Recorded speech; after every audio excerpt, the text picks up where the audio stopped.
Assalamualaikum warahmatullahi wabarakatuh. Hai semuanya, jumpa lagi di channel Ruang Belajar. Sesuai dengan janji saya di video sebelumnya, di bagian 3 ini kita akan membahas soal nomor 36 sampai nomor 50, soal penilaian akhir tahun atau soal ujian kenaikan kelas mata pelajaran bahasa Indonesia kelas 7 tahun 2021. Nah, soal-soal di sini adalah prediksi soal yang akan keluar ketika PAT atau UKK besok ya. Bisa kita prediksi bahwa soalnya mungkin akan mirip-mirip seperti ini karena soal ini sudah sesuai dengan kisi-kisi dan sesuai dengan kurikulum 2013 yang dipelajari oleh kelas 7 di semester 2 ini. Oke, langsung saja kita mulai pembahasannya. Simak baik-baik penjelasan soalnya berikut ini. Namun sebelumnya, jangan lupa untuk klik tombol subscribe, like, dan berikan komentar positif pada video ini agar channel ini terus membagikan video-video yang bermanfaat untuk kita semua.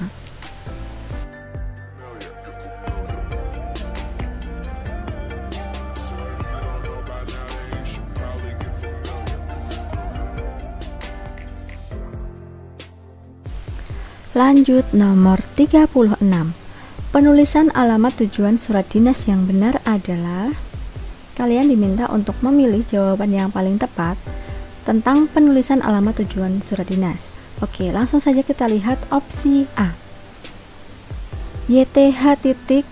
Nah, ini sudah benar penulisannya karena YTH ini adalah singkatan ya, sementara penulisan singkatan ketika disingkat harus diakhiri dengan tanda titik. Jadi benar YTH titik CEO Amal Mulia Foundation, Jalan Bantul 105, Sewon, Bantul. Nah, yang A ini penulisannya sudah benar ya teman-teman. Jadi antara penulisan alamat itu antara kabupaten, kelurahan dan kabupaten harus dipisahkan dengan tanda koma. Oke, jadi sudah langsung ketemu jawabannya adalah yang A. Coba kita lihat yang B. Kenapa yang B salah? Padahal di sini juga YTH-nya juga menggunakan titik ya kan, diakhiri dengan tanda titik. Kemudian CEO Amal Mulia Foundation, Jalan Bantul 105, Sewon, Bantul. Nah, di sini kesalahannya adalah antara kelurahan atau kecamatan dengan kabupaten itu tidak disisipi atau tidak dijeda dengan tanda koma. Nah, ini salahnya di situ. Yang C, kepada CEO Amal Mulia Foundation, Jalan Bantul 105, Sewon, Bantul. Nah, kesalahannya di sini adalah menggunakan kata kepada. Dalam penulisan alamat tujuan surat ini tidak perlu lagi menggunakan kepada. Langsung saja YTH atau yang terhormat. Kemudian ini juga salah karena tidak dipisahkan dengan tanda koma. Kemudian yang D, kesalahannya ada pada penggunaan kata bapak. Nah, dalam penulisan alamat tujuan surat dinas itu tidak perlu menggunakan kata sapaan, tidak perlu menggunakan kata bapak, ibu, saudara, dan lain-lain. Jadi langsung saja dituliskan yang terhormat CEO Amal Mulia Foundation, atau langsung dituliskan tujuan dari surat itu atau si penerima surat. Lanjut nomor 37.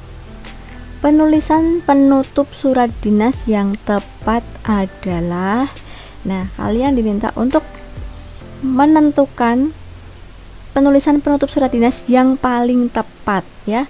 Oke, kita langsung saja ke opsi A. Atas perhatian dan kerjasamanya kami ucapkan beribu terima kasih. Nah, di sini ada yang kurang tepat, yaitu penggunaan katanya dan penggunaan kata beribu terima kasih. Penjelasannya di sini terima kasih itu kan suatu ungkapan, jadi sesuatu yang tidak terlihat. Kalian tidak perlu memberitahukan seberapa banyak terima kasih itu. Jadi lebih baik tidak menggunakan kata-kata beribu sebanyak-banyaknya dan lain-lain. Kemudiannya di sini penggunaannya kurang tepat karena nya ini adalah kata ganti orang ketiga, sementara kita tidak tahu nya ini menggantikan siapa, ya kan? Atas perhatian dan kerjasamanya tuh. Jadi kesannya ini tidak tidak baku dan tidak jelas untuk siapa tujuannya. Kemudian yang B, demikian surat ini kami kirimkan, atas perhatiannya kami haturkan terima kasih. Ada lagi penggunaan katanya yang kurang tepat dan kata haturkan. Nah, kata haturkan ini memang terkesan lebih sopan, lebih halus, tetapi ternyata kata haturkan ini bukan bahasa baku bahasa Indonesia, jadi ini kurang tepat. Kemudian yang C, demikian surat ini kami kirimkan, atas perhatian Bapak Ibu kami ucapkan terima kasih. Nah, coba kita perhatikan di sini, atas perhatian Bapak Ibu kami ucapkan terima kasih. Nah, ini penulisannya sudah benar ya. Jadi atas perhatian Bapak Ibu, di sini jelas siapa yang atas perhatiannya siapa, itu jelas Bapak Ibu atau saudara gitu. Tidak menggunakan atas perhatiannya gitu ya. Jadi dalam penulisan surat dinas, dalam penulisan penutup surat dinas itu sebaiknya atau yang lebih tepat adalah menggunakan kata sapaan, bukan menggunakan katanya. Kemudian yang D, salahnya apa coba? Salahnya ada di ini, sebanyak-banyaknya. Nah, oke, lanjut nomor 38. Data berikut ini yang menunjukkan identitas buku adalah, identitas buku ini biasanya kalian temukan di sampul depan ya, sampul depan atau halaman judul itu ada keterangan data bukunya, identitas bukunya. Nah, identitas buku itu terdiri atas judul buku, pengarang, tahun terbit, penerbit, dan kota terbit. Jawabannya yang C. Lanjut nomor 39. Bagian bab buku dalam daftar isi buku tersebut adalah, kalian diminta untuk mencari bagian bab. Nah, di sini ada bab 1 yaitu tentang wanita dan pewayangan Jawa. Nah, bab 1 ini terdiri dari wanita Jawa dan sejarah serta fungsi wayang Jawa. Sementara bab 2 itu berisi atau berjudul Supraba Cahaya di Lorong Kelam Pria, yang terdiri atas Supraba dalam lakon Begawan Mintaraga, peran Supraba dalam misi Arjuna, dan yang C adalah ajaran yang tersirat. Bagian bab buku dalam daftar isi tersebut adalah, ini sudah jawabannya adalah yang A, fungsi wanita dalam wayang Jawa. Ini ya, nih, yang artinya ini adalah isi dari bab 1. Nomor 40. Garis besar isi subbab tersebut adalah titik-titik. Subbab adalah bagian dari bab. Ya, bisa kita lihat di sini subbabnya, apakah perundungan di lini masa itu? Perundungan di lini masa adalah tindakan membenci, melukai, dan mengumpat yang dilakukan melalui lini masa berupa pesan, gambar, rekaman suara, bahkan video yang ditujukan kepada pihak tertentu. Kondisi tersebut dapat dicegah dengan tidak perlu menanggapinya. Sebisa mungkin mengidentifikasi pelaku, blokir kontak si pelaku, dan laporkan kepada orang dewasa atau pihak sekolah. Judul bukunya Penggunaan Lini Masa dalam Pembelajaran, penulis Megan Poor. Nah, garis besar dari isi subbab ini adalah yang A. Perundungan di lini masa perlu dicegah dengan cara tidak menanggapinya secara langsung. Ini yang paling sesuai dengan isi subbab yang ada di kutipan ini. Sementara yang B, C, D itu tidak ada di dalam kutipan ini. Jadi kuncinya kalau mengerjakan soal bahasa Indonesia ketika ada teksnya itu silahkan pilih yang paling sesuai dengan teksnya. Lanjut nomor 41. Gagasan pokok isi buku tersebut adalah titik-titik. Oke, ada teks lagi. Nah, kita tinggal menyocokkannya dengan yang ada di opsi ini. Coba yang A. Menulis buku tersebut memberikan tips tentang menulis. Oke, benar ya. Tentang mahir menulis, artikel opini. Nah, kemudian mulai dari cara menumbuhkan motivasi menulis, ya. Kemudian cara mengolah waktu untuk menulis, mengolah waktu, jenis tulisan, dan cara mencari inspirasi serta memilih topik. Sementara yang A betul. Coba kita lihat yang B. Buku yang ditulis oleh seorang profesor biasanya mengandung materi yang berat dan sulit, namun dikemas agar menarik karena menulis dibutuhkan oleh semua siswa. Tidak sesuai dengan teksnya ya di sini. Ini adalah tanggapan. Yang C, menulis merupakan proses yang panjang dari menumbuhkan motivasi yang sangat sulit hingga mencari inspirasi dan membuat GBHN seperti sebuah proyek besar. Ini juga tanggapan. Yang D, mahir menulis dimulai dari motivasi menulis dan meluangkan waktu untuk menulis sebuah pengalaman hingga dipilih dalam jenis tulisan tertentu. Yang D juga sebuah tanggapan. Jadi yang paling sesuai atau gagasan dari isi pokok buku ini adalah yang A. 42. Hubungan antar unsur dalam buku non-fiksi tersebut adalah titik-titik. Nah, jawabannya adalah yang D. Penyajian subbab mulai dari menumbuhkan motivasi menulis hingga pemaparan bagaimana membuat GBHN dalam menulis. Oke, ini ya. Ada daftar isinya, subbab-subbabnya gitu. Lanjut nomor 43. Nomor 43. Rangkuman alur buku tersebut adalah rangkuman adalah ringkasan dari sebuah teks. Nah, cara membuat ringkasan tentu saja kita harus menemukan gagasan utama setiap paragraf. Lalu untuk membuat rangkuman, setelah kita mencari atau menentukan ide pokok setiap gagasan, lalu gagasan itu kita gabungkan menjadi satu secara urut ya. Nah, nomor 43, teksnya ini kita perhatikan sinopsis novel titik temu. Nah, di sini ada 3 paragraf ya. Nanti setiap paragraf kita cari kalimat utamanya masing-masing, lalu kita jadikan satu secara urut ya. Nah, setelah kita baca, jawaban yang paling tepat adalah yang A. Nomor 44. Komentar yang tepat terhadap isi buku tersebut adalah nomor 44, jawabannya yang D. Nomor 45.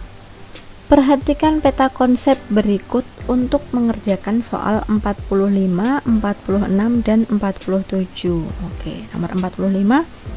Kalimat yang mempresentasikan peta pikiran isi buku tersebut adalah titik-titik.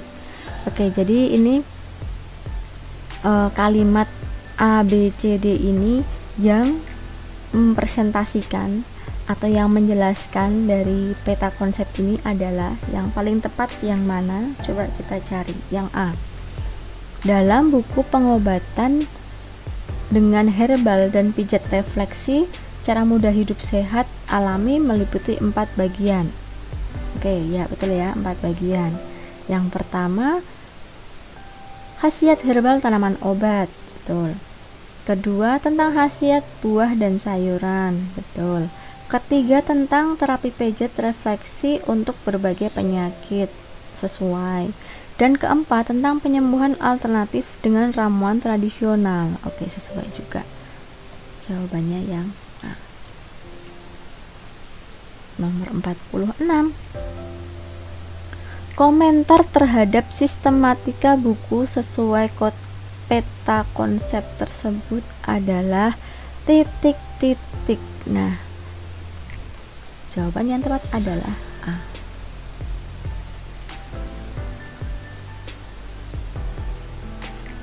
Lanjut nomor 47.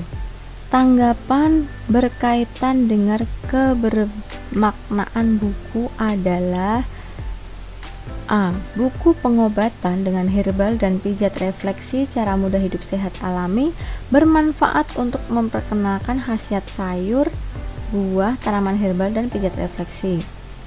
Yang B. Melalui buku pengobatan dengan herbal dan pijat refleksi cara mudah hidup sehat alami, kita ingin anak-anak menyukai tanaman herbal dengan cara membaca buku tersebut. Yang C. Buah dan sayur belum tentu disukai anak. Untuk itu orang tua perlu membacakan buku itu untuk anaknya agar anak-anak menyukai buah dan sayur. D. Tanaman herbal mengandung obat dan membuat tubuh sehat seperti yang menjadi slogan sehat alami. Yang paling tepat adalah yang A. 48. Unsur yang hanya dapat dikomentari dari buku fiksi adalah, jawabannya C. Tokoh dan penokohan. Nah, dalam buku fiksi kuncinya ini ya, dalam buku fiksi yang bisa dikomentari adalah tokoh dan penokohan. Karena A, B, dan C ini ada juga di buku non fiksi. Sementara pertanyaannya adalah yang hanya dapat dikomentari dari buku fiksi. Jawabannya C. Nomor 49. Pertanyaan untuk memandu komentar terhadap buku non-fiksi adalah titik-titik. Nah, sekarang buku non-fiksi. Buku non-fiksi berarti buku tentang suatu bidang ilmu atau buku materi, buku ilmu pengetahuan. Nah, pertanyaan untuk memandu komentar terhadap buku non-fiksi itu yang mana? Apakah A. Apa bidang ilmu yang dibahas dalam buku? B. Bagaimana pengarang mengembangkan latar cerita? Kalau yang B ini jelas buku fiksi. Yang C, bagaimana pengarang menggambarkan watak tokoh? Ini juga buku fiksi. D, apakah bahasanya memiliki keunikan untuk membangun cerita? Oke, cerita di sini adalah buku fiksi. Jadi untuk buku non fiksi ada di jawaban A. Nomor 50, nomor terakhir. Tanggapan terhadap penggunaan bahasa dalam buku fiksi terdapat pada. Sekarang kita mencari buku fiksi.